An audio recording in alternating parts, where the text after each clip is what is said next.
With Supernatural possibly leaving Netflix in 2025, where will it go? Hey, it's your boy Kai, let's talk about it. In my previous video, I talked about how Gilmore Girls will most likely leave Netflix in 2026. And as a result, people were like, wait a second, Supernatural's on Netflix too, is that gonna leave? Most likely yes, so let's talk about why. Supernatural is one of the most popular shows in the world. So when the rights to actually license the show became available, Netflix was like, oh hell yeah. But there's been a lot of entertainment nonsense happening recently, and shows like Gilmore Girls and Supernatural, they're caught in the crossfire. To understand why, let's start with Netflix. As many of you are aware, Netflix recently hasn't been doing good. With a lot more streaming competition and the consumers' demand for better quality shows and movies, they had to go back to the drawing board. Now, because things at Netflix haven't been going so well, they've had to, let's just say, consolidate some of their cost. And because of that, Netflix is simply not renewing the licenses of a lot of their popular shows. It's just too damn expensive. We've already seen the loss of Friends, The Office, and this upcoming September, The Vampire Diaries.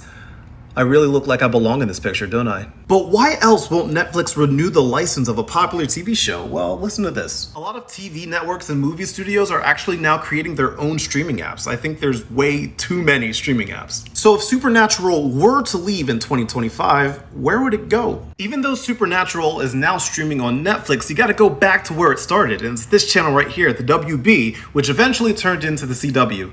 Do you remember this guy? For those of you that don't know already, the C in CW stands for CBS, and the W in CW stands for Warner Brothers. Are you following along so far? Can you keep up? Supernatural was produced and distributed by Warner Brothers. Warner Brothers owns HBO. HBO just happens to have a popular streaming app. So where would Supernatural go when it leaves Netflix in 2025? Say it with me, my friends. HBO Max, which is also where The Vampire Diaries is going in September. Well, that is, if it's still called HBO Max next year, we actually don't know what it's going to be called. Okay, so Discovery is merging with Warner Brothers, and they announced recently in a press conference thing that Discovery Plus is going to be merging with HBO Max. And if you take a look at this BS slideshow presentation, which is real, by the way, this is what they put up, this is what they announced. This is all we know. And once again, this is awful. Seriously, this whole Discovery, Warner Brothers thing, it's a hot mess. Like, don't get me started. So if you have Netflix and you don't have HBO Max and you have no plans of getting HBO Max,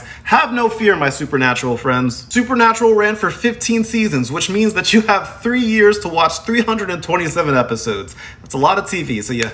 Better get to watching. That's enough for me. I want to know what you think. What are your thoughts about Supernatural potentially moving to another platform in 2025? Let me know in the comments.